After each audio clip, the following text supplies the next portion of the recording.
Imer Noticias presenta.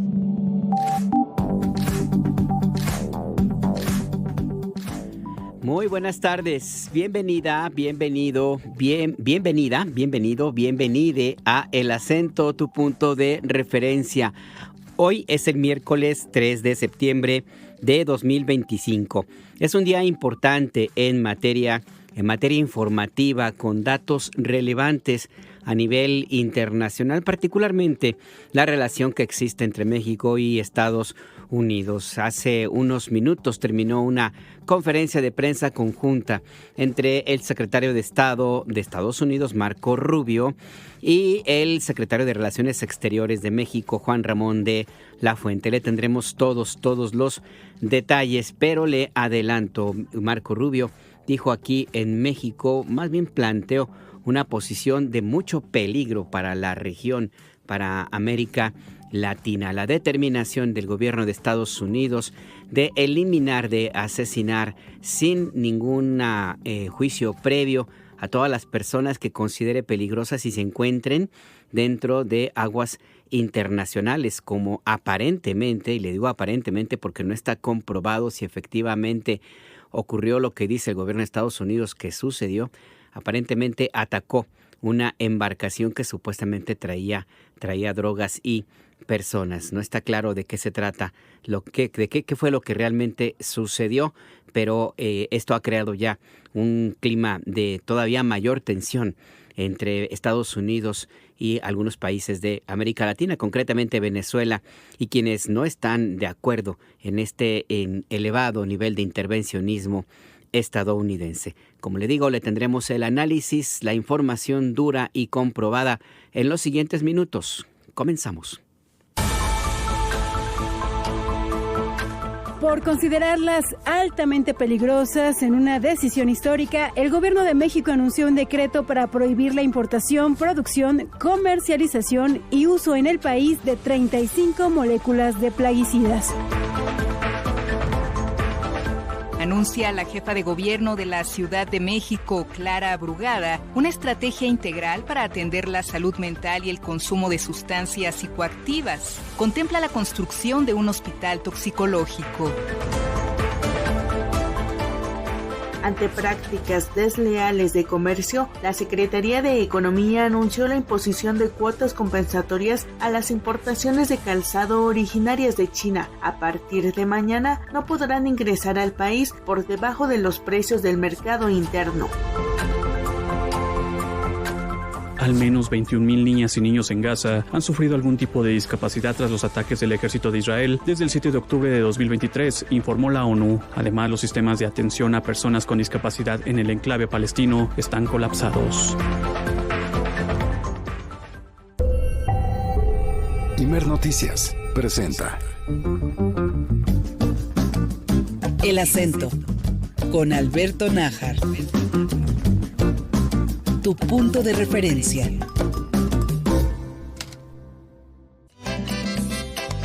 Ojalá que llueva café en el campo, que caiga un aguacero de yuca y té, del cielo una harina de queso blanco y al sur una montaña de berro y miel. Ojalá que llueva café.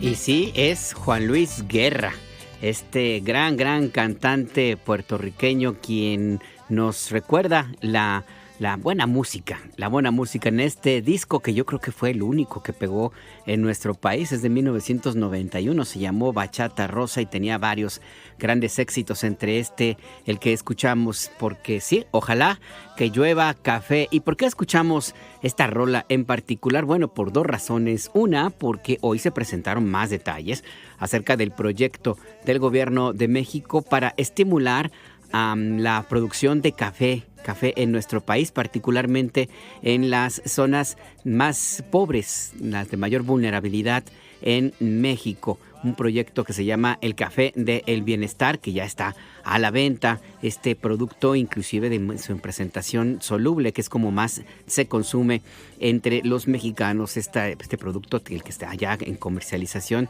es 100% café, ¿no? Como otra mercancía que quién sabe qué es lo que le ofrecen a uno en cada frasco. Así es que, pues sí, ojalá que haya más de estas iniciativas para apoyar a los productores, pequeños productores de las zonas montañosas, particularmente Chiapas y Guerrero, que es donde existe una buena cantidad de estos cultivos y que son víctimas de la depredación de las transnacionales dedicadas a la industria del café en todo el mundo. México tiene un alto consumo de este producto, pero en café soluble, que como le digo, no está claro si realmente es café u otro producto o qué cantidad de este grano contienen las presentaciones comerciales. Por eso escuchamos a Juan Luis Guerra. Y el otro motivo, pues sí, que ojalá que ya nos dejen en paz las lluvias un ratito, aunque sea en la zona metropolitana de Ciudad de México, en algunos otros lugares donde se necesite que llueva todo lo que sea necesario, agüita, todo el agua que sea necesario. Pero acá en Ciudad de México, pues no está de más nunca pedir que nos caigan unos expresos, unos capuchinos, que siempre son muy agradecidos, o el café americano, como usted quiera, en su mejor presentación. Pero sí, yo que soy aficionado al expreso, pues sí, ojalá y que se cumpla este pronóstico, este buen deseo del gran Juan Luis Guerra y nos caigan cuántos litros de buen café expreso. Del cielo una harina de queso blanco y al sur una montaña de berro y miel. Ojalá que llueva café.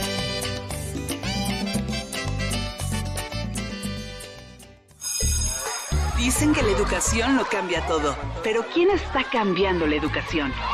Con muchos niños que tienen muchos sueños de salir adelante.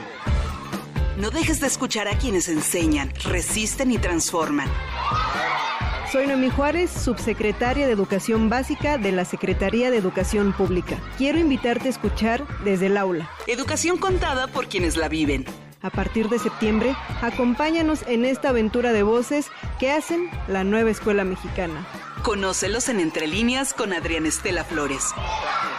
Imer Noticias.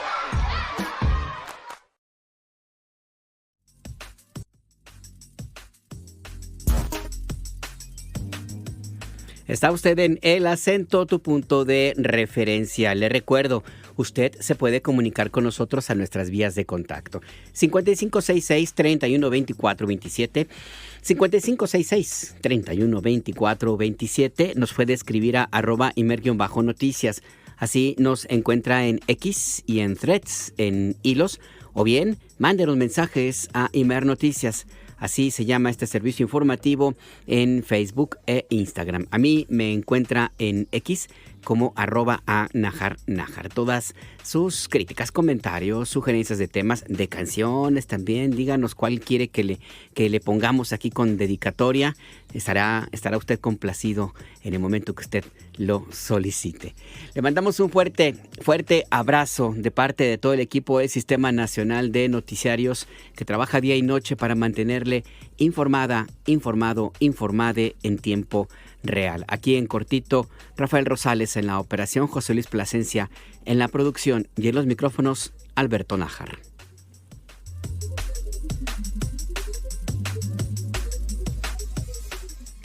Los gobiernos de México y Estados Unidos acordaron establecer un grupo de alto nivel contra el crimen organizado transnacional. Esto es parte de los acuerdos que se alcanzaron en la reunión entre la presidenta Claudia Sheinbaum y el secretario de Estado de Estados Unidos, Marco Rubio. En este encuentro que se llevó a cabo en Palacio Nacional se destacó la cooperación de México en materia del combate a el tráfico de drogas y a la delincuencia organizada en general. Estados Unidos aceptó por su lado que su país tiene un severo problema de tráfico de armas y que también allá en Estados Unidos tienen problemas de inseguridad. Reconoció Marco Rubio un dato también, un par de datos importantes, pero uno que le quiero dejar aquí para que lo reflexionemos. Marco Rubio reconoció que la mayor parte de las personas que detiene La patrulla fronteriza en su frontera sur, personas migrantes que cruzan de manera irregular a territorio estadounidense, no son mexicanos. Es decir, es mentira, reconoce Marco Rubio, que la migración mexicana sea un peligro para la seguridad de Estados Unidos, como repiten y repiten y repiten hasta el cansancio los políticos conservadores de ese país. Es mentira. Todos los detalles de esta conferencia de prensa que ofrecieron Marco Rubio y Juan Ramón de la Fuente los tienes tú, Natalia Matamoros. Buenas tardes, cuéntanos. Buenas tardes, Alberto. Un saludo a ti y al auditorio. Y como indicabas al principio de este enlace, en conferencia de prensa, el canciller Juan Ramón de la Fuente informó que durante esta reunión entre el secretario de los Estados Unidos, Marco Rubio, y la presidenta de México, Claudia Sheinbaum, se acordó una serie de medidas para contrarrestar los flujos financieros ilícitos de combustibles ilegales, el tráfico de drogas y de armas, cada uno en su territorio, sin quebrantar la soberanía de ambos pueblos. Para ello se definió el establecimiento de un mecanismo de coordinación de alto nivel que se reunirá de manera periódica para evaluar los avances y asegurar el cumplimiento de los objetivos propuestos. También hablaron de ubicar y frenar la construcción de túneles ilícitos que van de un lado a otro de la frontera, así como el intercambio de información, capacitación y seguridad fronteriza. Escuchemos lo que comentó el canciller en esta conferencia de prensa conjunta. Se definió el establecimiento de un mecanismo de coordinación de alto nivel que se reunirá periódicamente para evaluar los avances y asegurar el cumplimiento de los objetivos que nos hemos trazado. Este entendimiento al que hemos llegado incluye medidas para contrarrestar los flujos financieros ilícitos, el flujo de combustibles ilegales, la detención de generadores de violencia y el tráfico de drogas y de armas ilícitas, cada uno en su territorio. Por su parte, el secretario de Estado del gobierno estadounidense, Marco Rubio, informó que esto es un grupo de cooperación de alto nivel. Fue enfático al señalar que no hay gobierno que esté cooperando más que el gobierno de México en la lucha contra el narcotráfico. Indicó que la presidenta de México se ha comunicado 14 veces con el presidente Donald Trump para enfrentar a estos grupos de manera colaborativa. Informó además que para hacerle frente a estos grupos ha desplegado también las fuerzas de seguridad en contra de la criminalidad. También destacó que hay armas que se encuentran en poder de estos grupos criminales y reconoció que ambos gobiernos han logrado mucho y que México ha cooperado con la entrega de 55 criminales. Escuchemos lo que dijo Rubio al respecto. El intercambio de inteligencia y de información, proveer equipo y entrenamiento de ambas partes, todo eso ha sido clave, pero queda mucho por hacer y ambos entendemos que los cárteles son una amenaza a la seguridad nacional de México y de Estados Unidos y por eso tiene toda la lógica cooperar y trabajar en conjunto. Este grupo de implementación, sé que en muchas ocasiones se hablan de grupo, que se ha formado un grupo, esto es un grupo de alto nivel, esto es un grupo de poner en vigor lo que hemos acordado en conjunto uno al otro. Esta es la información que nosotros manejamos sobre este tema. Seguimos en contacto, Alberto. Seguimos en contacto. Gracias, Natalia Matamoros. Buen día. Buen día también para ti. Y sí, efectivamente, en esta conferencia de prensa se destacaron estos detalles del tráfico de armas. Estados Unidos y México pues acordaron que se harían esfuerzos conjuntos de manera binacional para terminar con estos problemas de delincuencia organizada que se presentan en América Latina, pero particularmente entre México y Estados Unidos. México estableció el tema de la migración dentro del acuerdo con el que se alcanzó en estas conversaciones y el tema de las armas, y Estados Unidos impuso también dentro de este acuerdo el tema de la migración, que son dos de los asuntos que interesan a los gobiernos de cada uno de los países. Este acuerdo que leyó el canciller Juan Ramón de la Fuente establece que el objetivo es trabajar juntos para desmantelar el crimen organizado transnacional mediante una cooperación reforzada entre las instituciones de seguridad nacional, los cuerpos de seguridad y autoridades judiciales de cada país. También se va a reforzar la colaboración para atender el movimiento ilegal de personas a través de la frontera. Así lo ha definido y lo ha aceptado el gobierno de México. Se refiere concretamente este comunicado a las bandas de tratantes de personas que operan a nivel internacional. La cooperación es el comunicado, el acuerdo al que llegaron ambas delegaciones en esta reunión.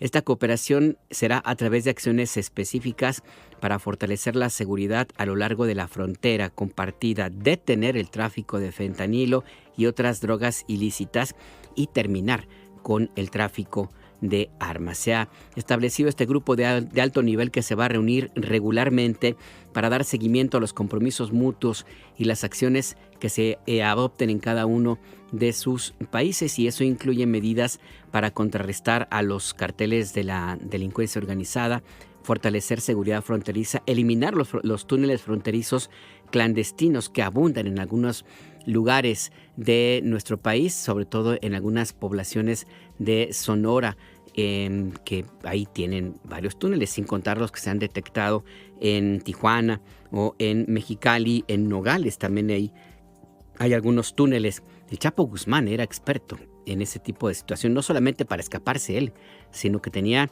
un equipo que se dedicaba justamente a eso, a encontrar el mejor lugar para cavar un túnel y trasladar drogas en la frontera entre México y Estados Unidos. La estrecha coordinación entre ambos países ha permitido asegurar la frontera, reducir el tráfico de drogas, entre ellas el fentanilo, y avanzar en el intercambio de inteligencia.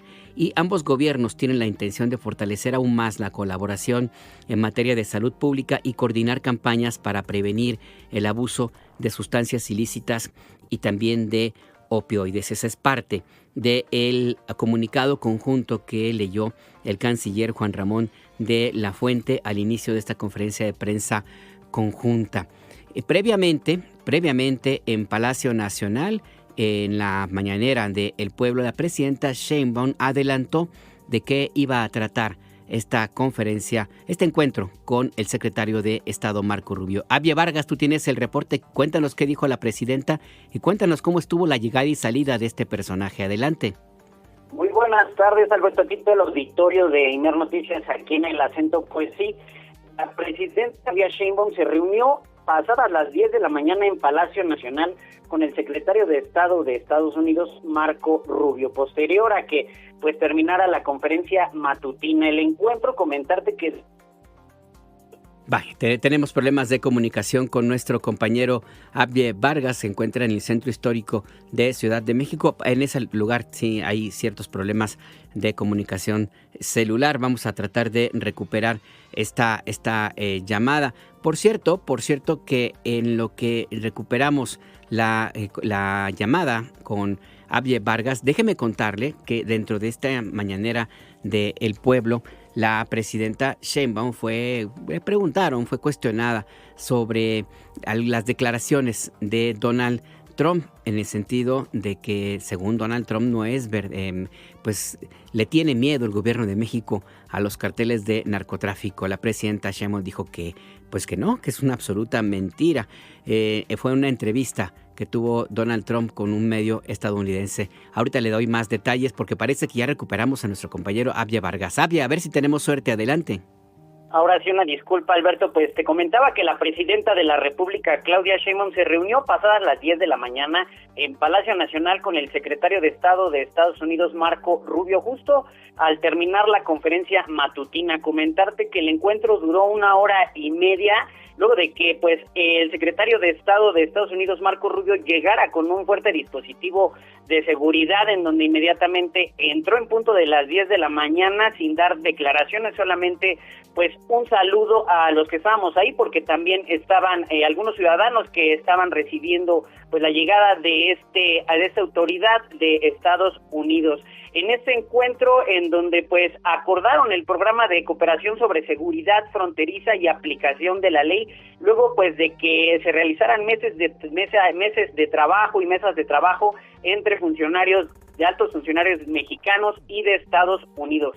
En redes sociales, pues la presidenta de la República informó que fue un encuentro cordial con el secretario, el primer encuentro entre la presidenta Claudia Sheinbaum y Marco Rubio. Por la mañana, como bien lo dijiste, precisó que el programa, pues es un programa de entendimiento, de cooperación y no un acuerdo como anteriormente, pues lo había señalado, y aseguró que hay una muy buena relación con el gobierno de Estados Unidos. Escuchemos a la presidenta.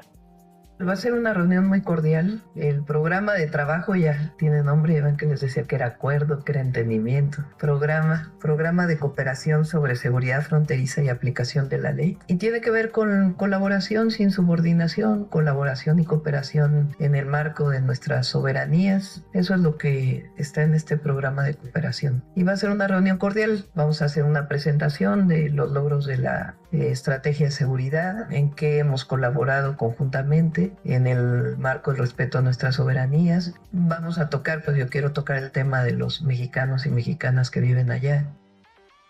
Y bueno, Alberto, comentar al auditorio que el acuerdo pues está basado en 4 ejes: reciprocidad, respeto a la soberanía e integridad territorial, responsabilidad compartida y diferenciada, así como confianza mutua, aspectos pues que ha remarcado mucho la presidenta de la República, sobre todo pues en la soberanía de territorio mexicano. Además, pues la presidenta estuvo acompañada en esta reunión en Palacio Nacional por el secretario de Relaciones Exteriores, Juan Ramón de la Fuente, la secretaria de Gobernación, Rosa Isela Rodríguez, así como el secretario de Seguridad y Protección Ciudadana, Omar García Harfuch, el embajador de México en Estados Unidos y el comisionado de Migración. Recordemos, Alberto, también que este acuerdo pues fue luego de que la presidenta Claudia Sheinbaum propusiera en una llamada telefónica al mandatario republicano Donald Trump pues englobar todos los temas de prioridad, todos los temas que le interesan a ambos países, conjuntarlos y hacer un acuerdo para posteriormente pues llevarlo a cabo. Esa es la información, Alberto. La información puntual. Gracias, Xavier Vargas. Estamos pendientes y buena tarde a todos. Buena tarde también para ti. Y lo que le comentaba antes de recuperar la conversación con nuestro compañero periodista, la presidenta Sheinbaum desmintió, bueno, más bien respondió a las declaraciones de Donald Trump, quien afirmó en una entrevista con el medio de Daily Caller que México está dirigido por carteles de la droga y que le había ofrecido a la presidenta Sheinbaum enviar militares para ayudar a combatirlo, como le llamó, es la delincuencia organizada. La presidenta le rechazó el ofrecimiento porque, según Trump, hay temor del gobierno de México. Sobre este tema, la presidenta de la República dijo que, bueno, no va a engarzarse en un debate con Donald Trump y que en el fondo lo que importa es que hay una buena relación con Estados Unidos. Escuchemos. Hoy va a haber una muy buena reunión con el secretario del Departamento de Estado, Marco Rubio, y nos quedamos pues con lo que va a ser el día de hoy. No voy a entrar en el debate. Ya lo he dicho en otras ocasiones, porque no es la primera vez que lo menciona. Respetamos mucho la relación México-Estados Unidos, al presidente Trump, y pues no es verdad esta afirmación que hace, pero nos quedamos con la buena relación.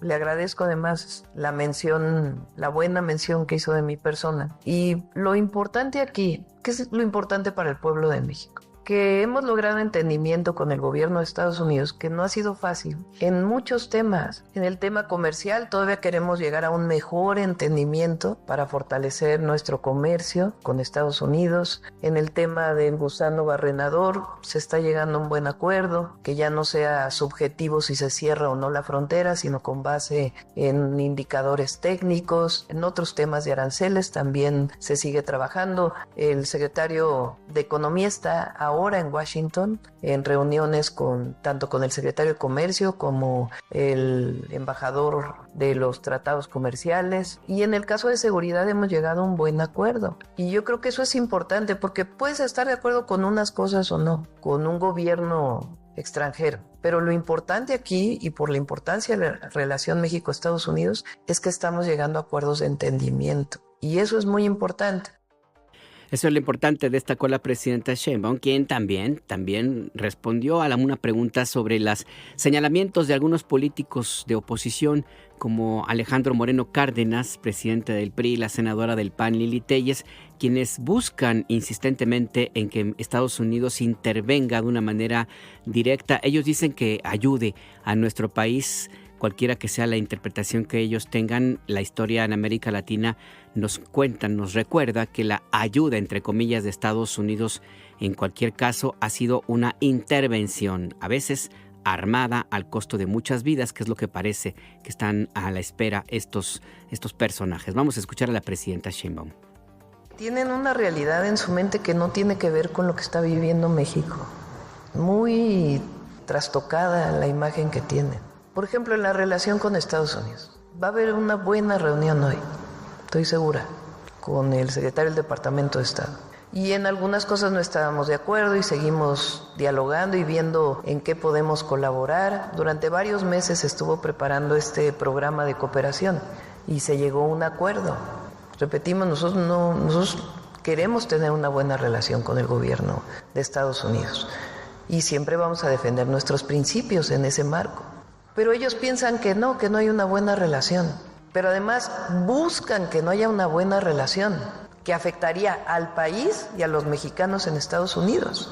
¿Por qué buscan que haya una mala relación? Pues porque van a los programas de televisión de allá a hablar mal de México, ya no solo del gobierno, de México. Entonces, ¿qué visión tienen? Pues de mucho entreguismo, pero además queriendo mostrar una idea que no es. Por eso la gente está con nosotros, porque ellos no tienen nada que ofrecer, nada. Como decía Juárez, ¿no? La reacción está moralmente derrotada. Es la verdad. El conservadurismo no tiene, ya no pinta, como dice Reina. Vamos a conversar en este momento con Federico Bonazo, periodista, escritor, analista político. Federico, buenas tardes. Te saluda Alberto Nájar. ¿Cómo estás? Alberto, me da mucho gusto saludarte. Oye, Federico, ¿cómo ves esta visita de Marco Rubio? Lo que dice en primer lugar de que no ha habido nunca en la historia binacional un nivel de cooperación como el que tiene México en materia del combate a las drogas. Este reconocimiento que hace Marco Rubio, Federico. Sí, con los funcionarios trumpistas uno nunca sabe qué tanta cuota de chantaje, de provocación velada o de sinceridad, porque también puede haberla, hay en sus declaraciones. Suena para la gente que está preocupada, el sector de la sociedad mexicana que pueda estar preocupada realmente por el incremento de una postura injerencista del American First, de América primero, que es la política diplomática de Estados Unidos.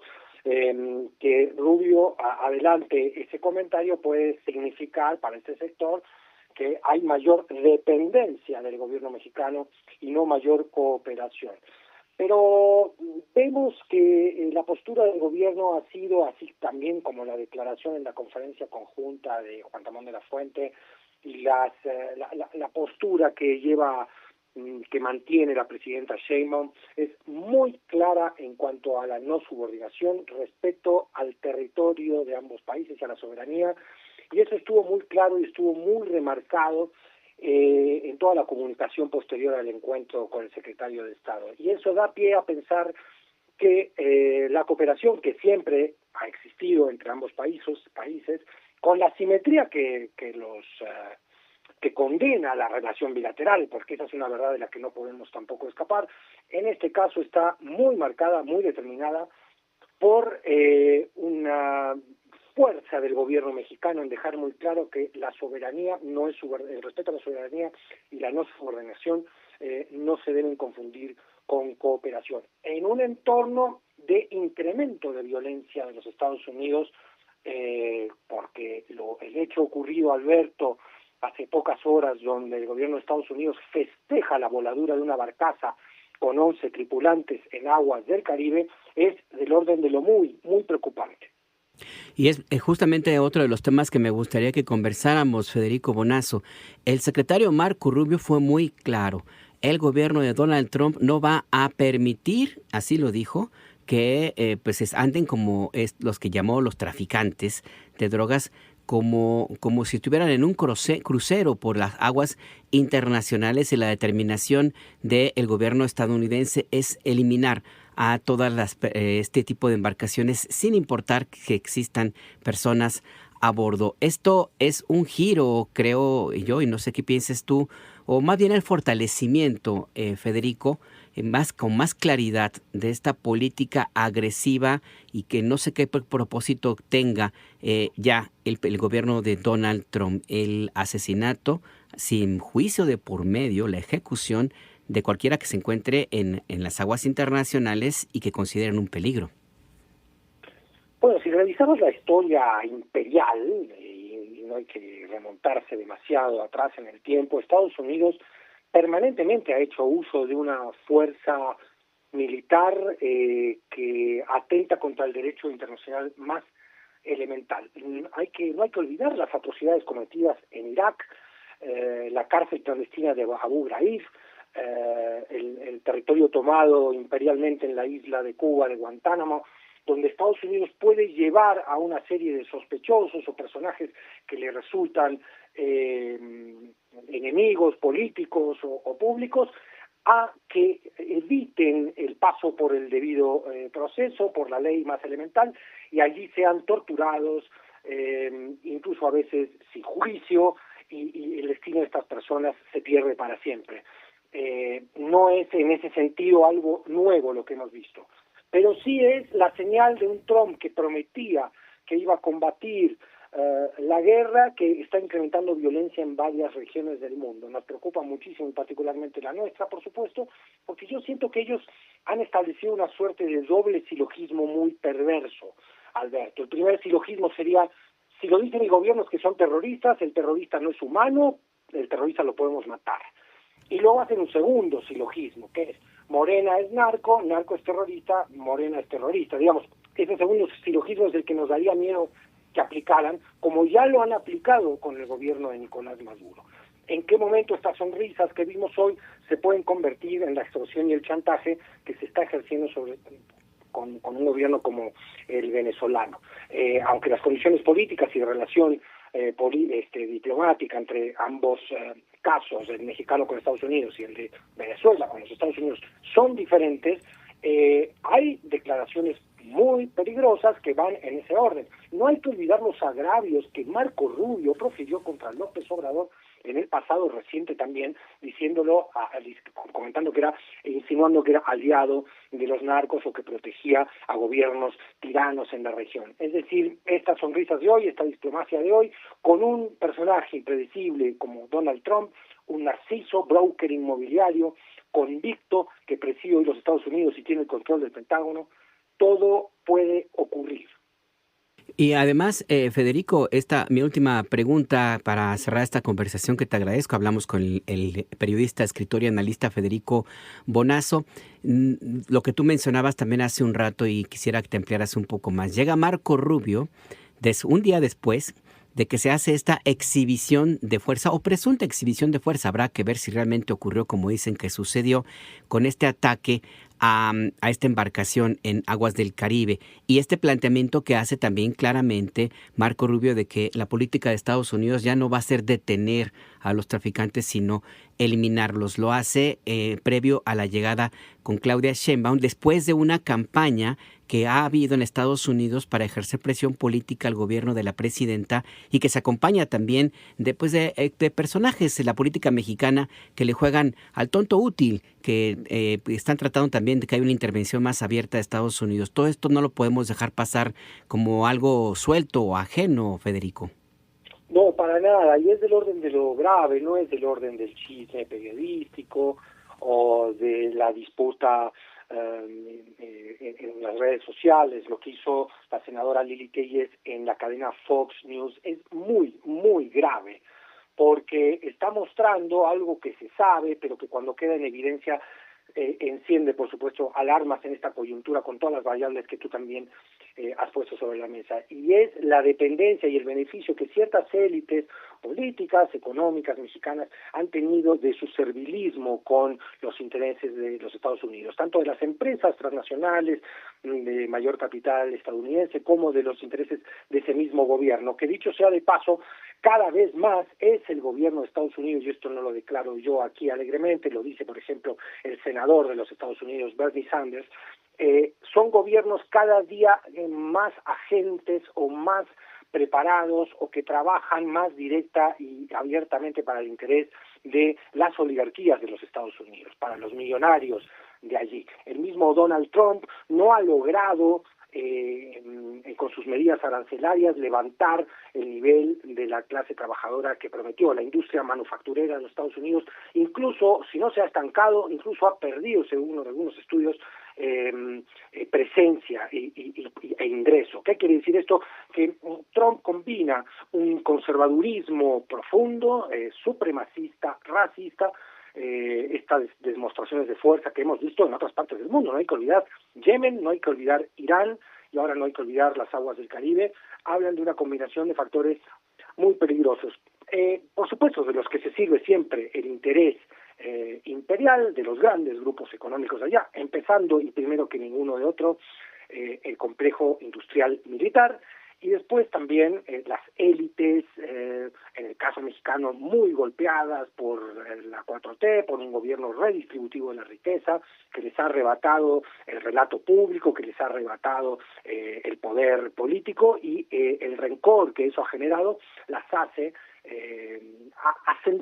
acentuar el servilismo histórico que han tenido las élites mexicanas, y te diría que de todo el continente latinoamericano, con los intereses de los Estados Unidos. Algo peligroso que hay que denunciar y que hay que identificar como cuña del imperio dentro del propio territorio. Cuando hablamos de soberanía, también hay que señalar a los personajes mexicanos, mexicanas, que son incluso funcionarios públicos, que están trabajando directamente como agentes de Trump.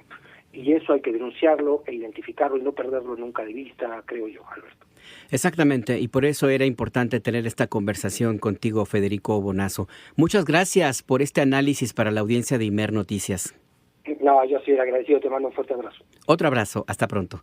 Es nuestro compañero Federico Bonazo, periodista, escritor y analista político en este tema tan complicado, la visita de Marco Rubio, todo lo que hay alrededor, porque no es nada más la llegada, el acuerdo, de lo que ya le hemos dado cuenta, sino también la forma en la cual llegó, lo que había ocurrido previamente y lo que dijo, y sobre todo esta parte que comentó así sin pudor Marco Rubio ante un cuestionamiento de un periodista estadounidense que le pidió prueba. Le dijo: ¿qué elementos tienen ustedes para asegurar que las personas y la embarcación que fue destruida o supuestamente destruida en aguas del Caribe era de traficantes de drogas? Si había elementos y cuáles eran que indicaran el nivel de riesgo que esta embarcación tenía para la seguridad nacional de Estados Unidos o alguna embarcación estadounidense.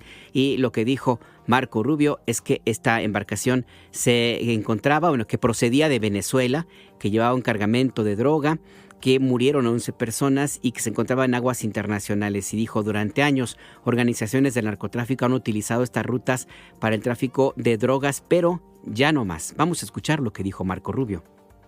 Estos carteles han utilizado rutas marítimas por muchísimos años.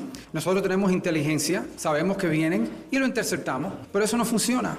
Porque estos carteles saben, vamos a perder un 2%, vamos a perder 1% de lo que estamos vendiendo de droga. Eso es parte de la pérdida que ellos ya tienen como parte de su economía. Estos son carteles que están ganando miles de millones de dólares. Miles de millones de dólares. A ellos no les importa perder una carga o dos porque la Guardia Costera para un barco. Eso no funciona. El presidente ha declarado estas organizaciones, Tren de Aragua, Cartel de los Soles y todos los demás, estos grupos son grupos narcoterroristas. Son grupos narcoterroristas designados por leyes de Estados Unidos, operando en aguas internacionales con destino a llevar drogas a las calles de los Estados Unidos, y el presidente utilizó la fuerza y el poder de Estados Unidos para prevenir, para proteger a los Estados Unidos. Y explotaron un bote. Y puede pasar de nuevo. Puede estar pasando en este momento, puede pasar mañana, puede pasar en una semana. Pero que no quede duda que estos grupos que han utilizado estas rutas marítimas a través del Caribe no van a poder seguir actuando con impunidad. Que no simplemente van a perder una carga y van puestos en libertad. Eso no va a pasar. Este presidente no lo va a permitir. Él lo ha sido claro. Es una promesa que le hizo el pueblo norteamericano. Lo eligieron por esa promesa y va a cumplir con esa promesa. Marco Rubio insistió: para el gobierno de Trump, las organizaciones que se dedican al tráfico de drogas son terroristas y por lo tanto va a actuar de la misma forma cada vez que sea necesario. Escuchemos. Y el presidente dice que no va a permitir que eso siga. Y han tenido una ruta en el Caribe sin impedimento por muchísimo tiempo. Él no lo va a permitir. Él designó a estos grupos como terroristas, que es lo que son terroristas. Y ayer tuvo una oportunidad en aguas internacionales de eliminar una amenaza directa a la seguridad del pueblo norteamericano. Y él lo hizo. Y está dispuesto a hacerlo de nuevo. Ahí pues lo que señaló Marco Rubio, el secretario de Estado de Estados Unidos, en esta reunión, después en esta conferencia de prensa que sostuvo junto con el canciller Juan Ramón de la Fuente, en este encuentro, después del encuentro que sostuvo también con la presidenta Claudia Sheinbaum. Le tendremos más información de las actividades de este personaje en México en la medida en que se presenten. Ahora vamos a otros temas.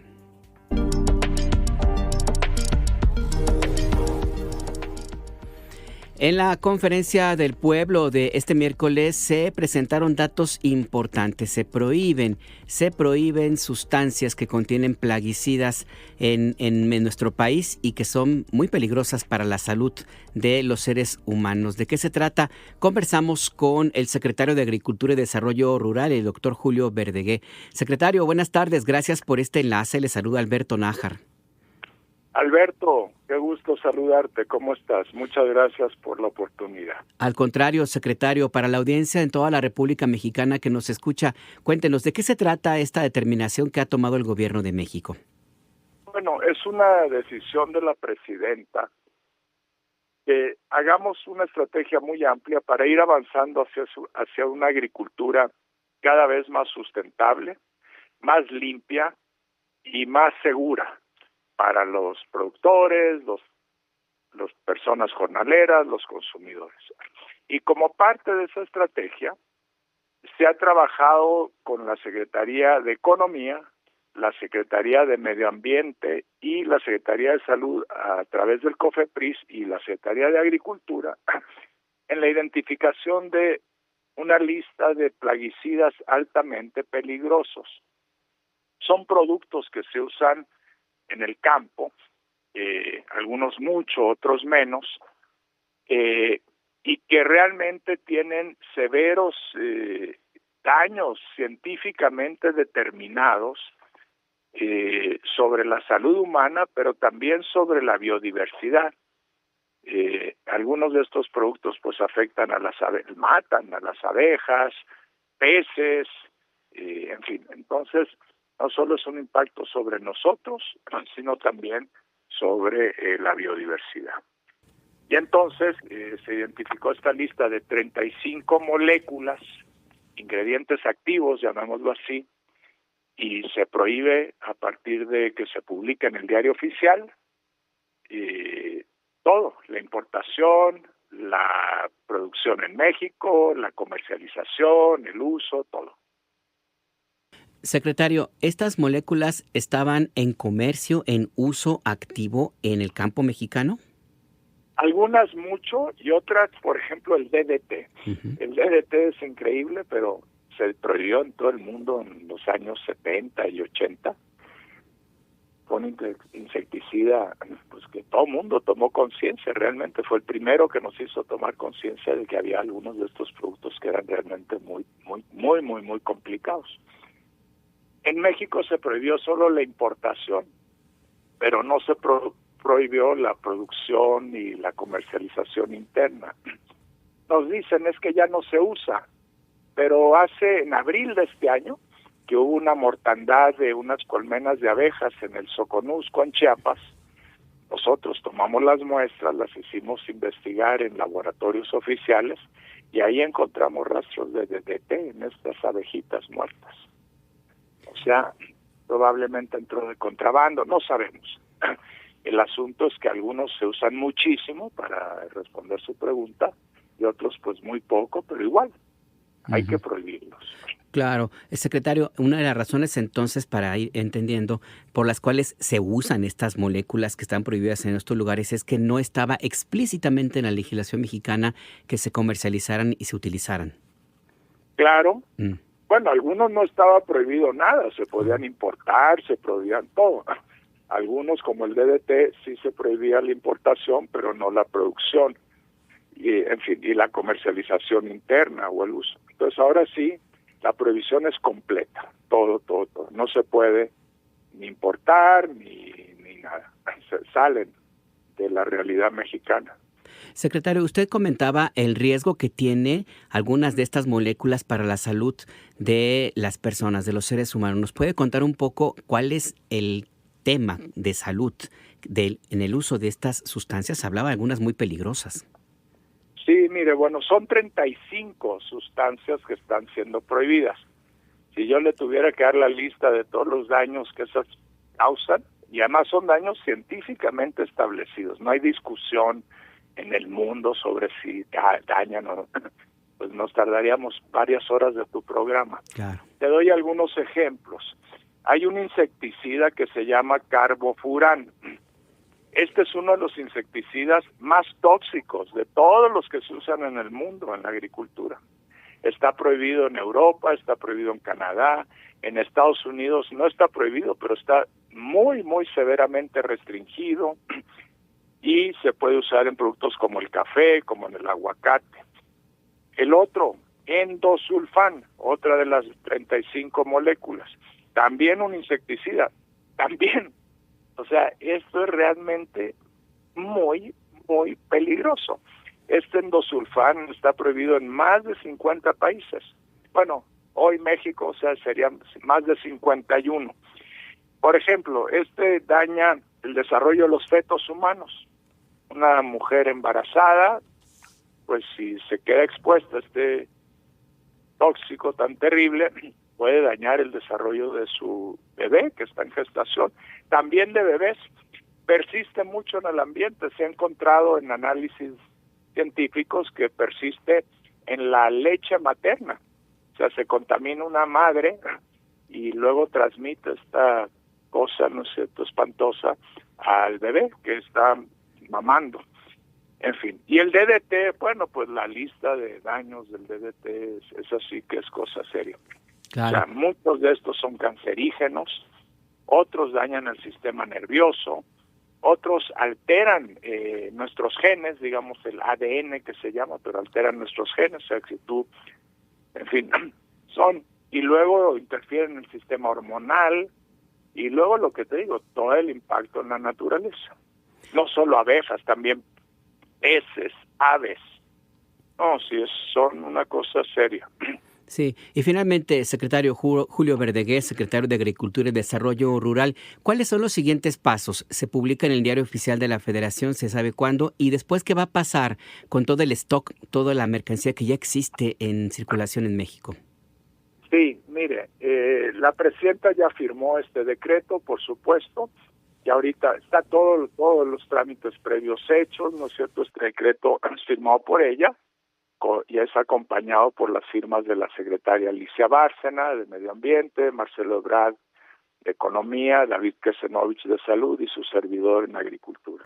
Entonces ya está firmado también por nuestra presidenta, y ya lo único pendiente es que se publica en el Diario Oficial. Veremos si alcanza a salir hoy en la tarde, si no seguramente mañana. A partir de ahí, el propio decreto establece un plazo para que quien tenga stock lo tiene que destruir. No puede decir, pues fíjate que me quedé con 1,000 kilos y lo voy a seguir vendiendo. No. Un día después de que se publica en el Diario Oficial, ya es ilegal la comercialización y el uso de cualquiera de estas 35 moléculas. En el Diario Oficial, cuando se publiquen, pues van a estar todas ellas. Ahí están en el decreto, obviamente aparecen cada una de las 35. Su registro oficial, su número de registro mundial, que es un número mundial, y el nombre común del plaguicida. Y hay pues una cantidad, flucilazol, que aparece mucho cuando estamos viendo temas de abejas, mortandad de abejas, en fin, hay muchos, paratión, lindano, en fin, muchos que son muy utilizados y que ya es hora de que no estén en nuestra agricultura, en nuestra ganadería. Mira, Alberto, la agricultura moderna no es solo que usa tecnologías muy avanzadas. La agricultura moderna es también aquella agricultura que es verdaderamente limpia y que logra producir en equilibrio con la naturaleza. Y para qué decir con la salud humana. Esa es la verdadera agricultura moderna que queremos en México, en equilibrio con la naturaleza y con el bienestar de la población. Efectivamente, el propósito que ha quedado ya muy claro. Secretario Julio Verdegué, muchas gracias por esta conversación con la audiencia de Imer Noticias en la República Mexicana. No, al revés. Muchas gracias a ti por la oportunidad y que tengas muy buenas tardes. Buenas tardes también para usted, el doctor. Hasta luego. Hasta luego. Doctor Julio Verdegué, secretario de Agricultura y Desarrollo Rural, y esta información fundamental para no solamente para el campo mexicano, también para los campesinos que están en contacto con esos plaguicidas y, ojo, eventualmente, porque hay que verificarlo, también pues para quienes consumen los productos que han sido en los cuales se ha utilizado algunos de estos plaguicidas. El caso del DDT, que está prohibido en todo el planeta, y aquí pues se prohibió que se importara, pero nunca se prohibió que se utilizara el Parathion, que yo recuerdo muy bien cuando iniciaba en estos temas, en este abarrote del periodismo, le hablo hace casi algunas décadas, casi 4 décadas, había un escándalo por casos de problemas de salud por el uso del Parathion, de los derivados de esta sustancia, de esta molécula que pues estaba realmente causando malformaciones genéticas, problemas de tumores, en fin, era un lío todo aquello en mis primeras andanzas en el periodismo. Y fíjese nada más, casi 40 años después, tengo de nuevo aquí enfrente en la obligación de informarle que sigue esta molécula, pues, y coincidentemente, estas últimas décadas que yo le estoy hablando, pues son en las que se implantó el modelo económico, cultural y político neoliberal, que es la razón central por la cual se permite el uso indiscriminado de este tipo de sustancias con el argumento de incentivar, así con esta palabra, de incentivar una producción agrícola más eficiente, competitiva con los grandes productores internacionales. Ese fue el argumento, tener producción a como diera lugar, y por eso se permitieron estas sustancias. Vaya historias que uno se encuentra en el camino periodístico. ¿De qué hablamos? ¿De qué estamos en el tema central de esta conversación que tuvimos? Nuestra compañera Jessica Leal nos ha preparado esta pieza periodística donde nos da detalles de algunas de estas sustancias que, como ya escuchábamos al secretario Verdegué, son altamente peligrosas para la salud humana. Escuchemos.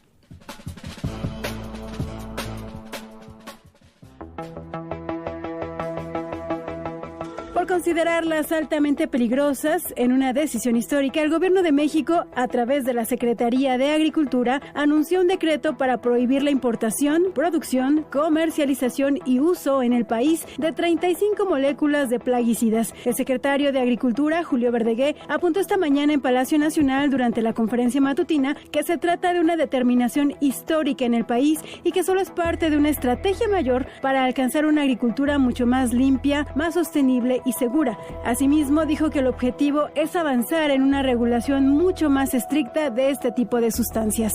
Quiero señalar que este es un trabajo coordinado de 4 secretarías de Estado. Aquí han intervenido muy activamente la Secretaría de Salud a través de COFEPRIS, la Secretaría de Economía, la Secretaría de Medio Ambiente y Recursos Naturales y la Secretaría de Agricultura. Este es un trabajo iniciado por instrucciones de la presidenta y que es parte de una estrategia mayor para lograr una agricultura mucho más limpia, más sostenible, más segura para las personas productoras, las y los jornaleros, los consumidores del país. Las 4 secretarías mencionadas ya estamos trabajando en una segunda lista de productos que pondremos a consideración de la presidenta para, yo espero, en el primer semestre del próximo año, el 26, ya salga un segundo grupo de productos y por lo menos visualizamos un tercer grupo en el 27. Además, esto es muy importante,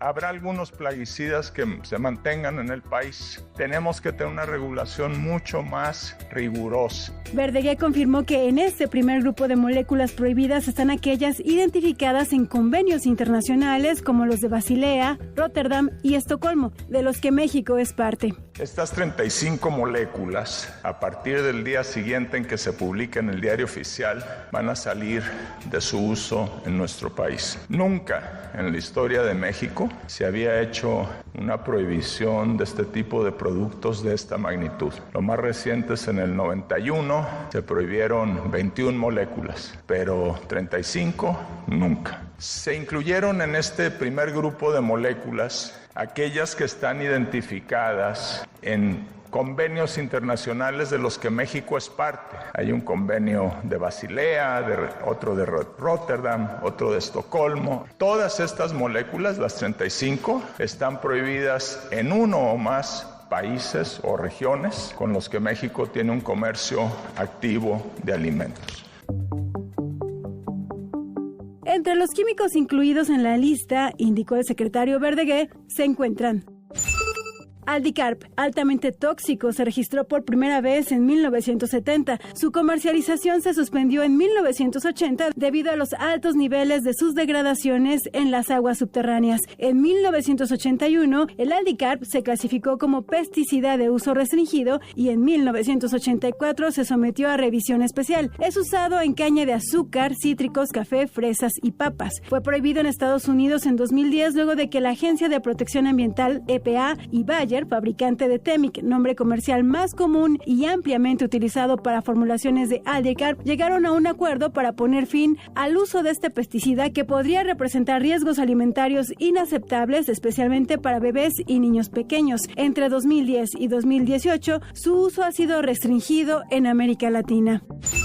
Carbofurano, un químico neurotóxico conocido como uno de los pesticidas más mortales de la historia. En 1980, la Food Machinery and Chemical, renombrada más adelante como FMC, que patentó el Furadán, presentó el carbofurano en los mercados europeos y asiáticos con el nombre de Marshall. Cuando la patente expiró, otras compañías comenzaron a fabricar y distribuir carbofurano bajo diferentes nombres comerciales, incluidos Yaltox, Carbodan, Kenofuran y Niagara. La EPA informó que el insecticida estaba acabando con 1 o 2 millones de aves en Estados Unidos cada año, más que cualquier otro pesticida de uso ilegal. Bayer lo retiró de los mercados estadounidenses en 2010, pero se continuó fabricando y enviando formulaciones de carbofurano para su venta en otros países, incluido para su uso en campos de arroz en Asia. Fue prohibido en Canadá y Europa, pero aún era legal en México en cultivos de café, algodón y aguacate. Endosulfán es un plaguicida que se introdujo en el medio agrícola en 1956 y que prosperó como uno de los más importantes productos químicos usados para controlar una amplia variedad de insectos en la agricultura. Estas sustancias inevitablemente entran en contacto con los cuerpos de agua, afectando la flora y fauna acuática. El uso de endosulfán está severamente restringido en más de 50 países, entre ellos Argentina, Brasil, Canadá, Holanda, Noruega y Gran Bretaña, por sus graves efectos en el desarrollo fetal y la persistencia en el ambiente. Se utiliza para controlar plagas en varios cultivos como té, café, frutas, arroz, maíz, sorgo y otros granos. DDT se utilizó por primera vez durante la Segunda Guerra Mundial como una nueva arma de los aliados para proteger a su personal militar contra el tifus, el paludismo y otras enfermedades transmitidas por insectos. Es un insecticida usado desde hace más de 70 años. Tras varias décadas de su uso, se encontró que se desarrolló resistencia al mismo, que representa un riesgo para la salud humana, pues es clasificado como un probable carcinógeno y tiene efectos negativos sobre el medio ambiente. Aunque su uso está restringido por la Convención de Estocolmo, en México aún se producía y utilizaba. Además, su producción para fabricar el herbicida Dicofol sigue vigente en algunos lugares. Para Imer Noticias, Jessica Leal. Ahí pues esta información muy puntual de las consecuencias del uso de estas moléculas, las sustancias activas de algunos plaguicidas que siguen en uso en la agricultura mexicana y que a partir de que se publique el decreto que prohíbe su uso, comercialización y producción, pues tendrán que destruirse. Y vamos a estar pendientes de qué es lo que contiene este decreto que nos decía el secretario Verdeguer, que puede ser publicado esta misma tarde para saber cuál es el plazo que tendrían los fabricantes, los comercializadores y también fabricantes de estas moléculas, de estos plaguicidas, pues para saber cuándo los van a destruir. y también para ofrecerle a usted una alerta y pedirle que nos informe si usted ve ahí que estén en uso, todavía en comercialización. No se vale ganar dinero a costa de la salud de su hija, de su hijo o de usted mismo. Y bueno, también en la mañanera de El Pueblo se presentó también los detalles de este proyecto que beneficia, esta vez, particularmente a los productores de café de la montaña de Guerrero, que es una de las zonas con mayor índice de marginación y pobreza en nuestro país. De ahí viene la mayor parte del café del bienestar. Nuestra compañera Ana María Muñoz nos cuenta. El gobierno federal presentó Café Bienestar, hecho con 100% de café mexicano y producido por pequeños productores. En la conferencia de prensa matutina, María Luisa Albores, titular de Alimentación para el Bienestar, informó que Café Bienestar se elaboró con café de 6,646 pequeños productores mexicanos, principalmente de pueblos indígenas o con rezago social en Oaxaca, Puebla, Veracruz y Guerrero. La funcionaria detalló que más de la mitad del café Bienestar proviene de la región de la montaña de Guerrero. Lo que es el acopio en la montaña de Guerrero, estamos trabajando en 15 localidades directamente con 3,150 pequeños y pequeños productores, 55% son compañeras, mujeres, y de ahí proviene prácticamente más del 50% del frasco de café que nosotros estamos poniendo a disposición. Hay una inversión de 33 millones de pesos y estamos trabajando con pueblos indígenas mixtecos y tlapanecos. María Luisa Albores destacó que, además de tener el café como único ingrediente, Café Bienestar no tiene edulcorantes, colorantes ni saborizantes. El Café Bienestar está hecho con 100% café mexicano, producido por manos de pequeñas y pequeños productores, donde nosotros hacemos la compra directa a través de un precio justo. No tiene aditivos ni edulcorantes, libre de saborizantes, libre de colorantes, y su único ingrediente es el café. Eso es muy importante señalar. La norma mexicana permite que en un frasco 30% no sea café, puede ser garbanzo o otro elemento. Nosotros estamos dando un frasco que el 100% es café. Es una mezcla de distintas variedades de café en el que predominan el pergamino y natural arábica. En una pequeña porción tiene el robusta. Y todo el producto acopiado para el Café Bienestar proviene de sistemas agroforestales bajo sombra.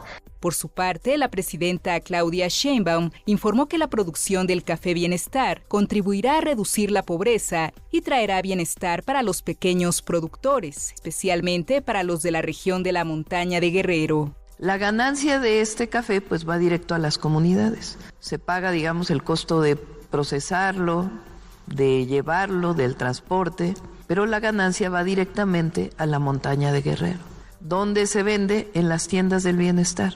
Queremos llegar al 100% de los productores de la montaña, porque eso va a garantizar café saludable en las tiendas del bienestar, pero significa reducción de la pobreza, significa todavía más bienestar para los productores de café. Entonces es un programa muy bonito y además es 100% café, no vamos a decir otras marcas, pero si ustedes leen el contenido de otras marcas, pues no son 100% café, tienen muchas otras cosas.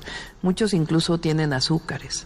Entonces, pues presentamos Café del Bienestar, comercio justo para beneficio del pueblo de México. Café Bienestar se venderá en las tiendas del bienestar y su costo será de 35 pesos la presentación de 50 gramos, 65 pesos la de 90 gramos y 110 pesos la de 205 gramos. En una primera etapa, el producto se podrá comprar en las tiendas del bienestar de Ciudad de México, Estado de México, Michoacán, Morelos, Puebla y Tlaxcala. Para Imer Noticias, Ana María Muñoz.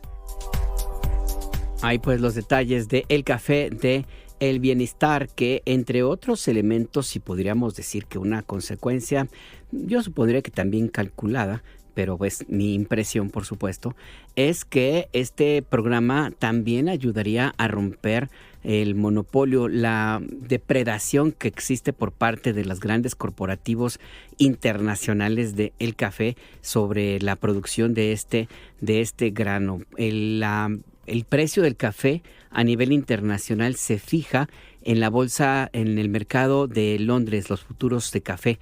Ahí se venden. Ahora está, por ejemplo, la variedad de Robusta. Veo la bolsa de valores de Londres está en $4.44 la libra. La variedad del café Robusta tuvo una caída el mes pasado y ahora mismo en los primeros días de septiembre, tuvo también a finales de agosto un alza en el precio, una ligera caída y ahorita está en 4.47. Llegó a estar a 5.60. Más o menos en febrero de este año. Son las gráficas que se presentan en la Bolsa de Valores de Londres, donde se decide el precio del café, y con base en esta cotización internacional que está muy, pero muy lejos de los pequeños productores de la montaña de Guerrero, por ejemplo, es que les pagan, o es lo que dicen que les pagan, que con ese argumento a los que se organizan en las cooperativas en la montaña, o en las montañas más bien, de nuestro país, porque en términos reales, pues quien pone el precio pues son los grandes corporativos, entre ellos esta enorme empresa multinacional que se llama Nestlé, que en el caso de México pues está comprobado que ha llegado a vender café vietnamita de muy baja calidad, inclusive llegó a comercializar en algún tiempo algunas de estas empresas, no le voy a decir que esta en concreto, pero sino otras, pues café que era el desecho de allá, de Vietnam, es lo que se comercializa. Por eso esta insistencia en que México, que es un país cafetero, pues consuma el café mexicano. El 84% de los, no voy a decir que este número porque en realidad puede ser mayor o menor, pero una muy buena cantidad de los mexicanos se toman su cafecito, nos tomamos nuestro cafecito. Pero pues casi todo es café soluble. Eso sí, el 84% de quienes reconocen que toman café, pues lo hacen en la variedad de soluble, que es el favorito.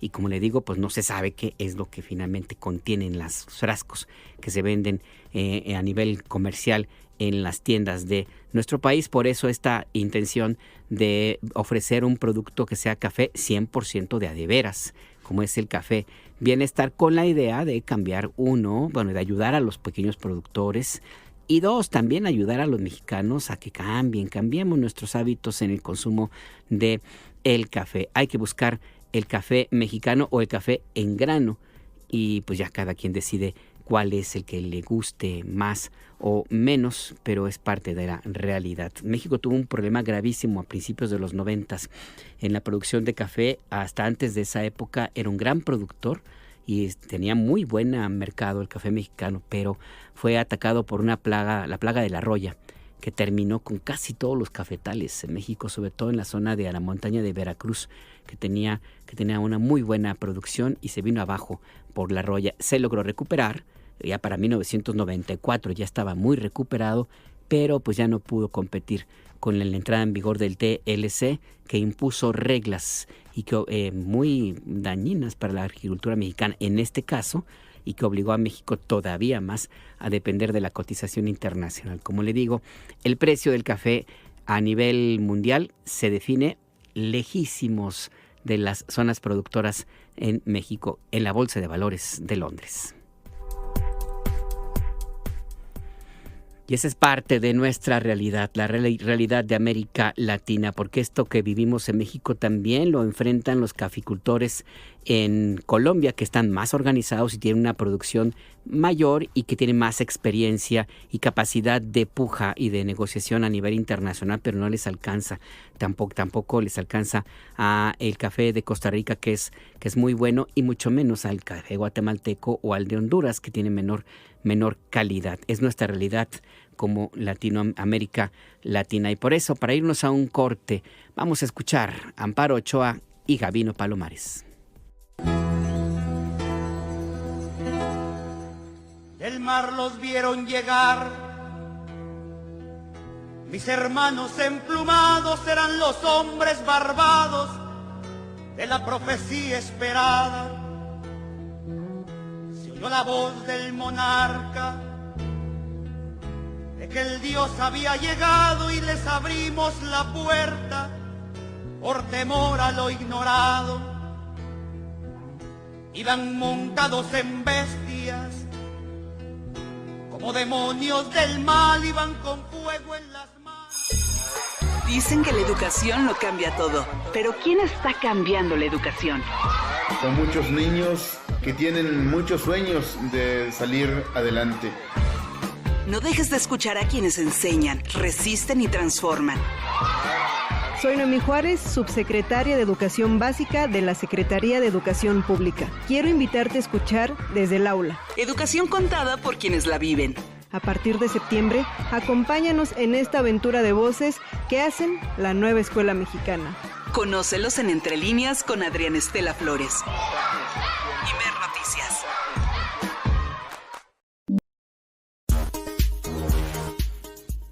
Está usted en El Acento, tu punto de referencia. Le recuerdo que usted se puede comunicar a nuestras vías de contacto 5566-312427, 5566-312427, nuestro número de WhatsApp. También nos puede escribir a @Imer_noticias, es el nombre de este servicio informativo en X y en Threads, en hilos, o bien escríbanos a Imer Noticias, así nos llamamos en Instagram y en Facebook. A mí me encuentra en X como @Najar. Esperamos todos sus comentarios. Agradezco el mensaje que nos envía Pablo Flores Marino, quien me corrige. Nos dice que la canción Ojalá que llueva café de Juan Luis Guerra no es del disco Bachata Rosa. Tiene razón, no es de ese disco. Ahora sí que yo me confundí de álbum. Es de otro álbum, igualmente muy importante, de Juan Luis Guerra. Y dice que no solamente Bachata Rosa pegó. Bueno, seguramente habrá otros que yo mencionaba esto como una apreciación personal, por supuesto, pero bueno, pues para quienes les gusta la música de Juan Luis Guerra, pues todos los discos pegan. Eso también es importante. Muchas gracias por sus comentarios. Estamos al pendiente de sus comunicaciones y vamos a ir a otros temas. Mire, le quiero comentar a propósito de esta reunión que hubo entre la presidenta Sheinbaum y Marco Rubio y la presidenta Sheinbaum, perdone usted, en la mañanera del pueblo le preguntaron a la presidenta justamente sobre CI Banco.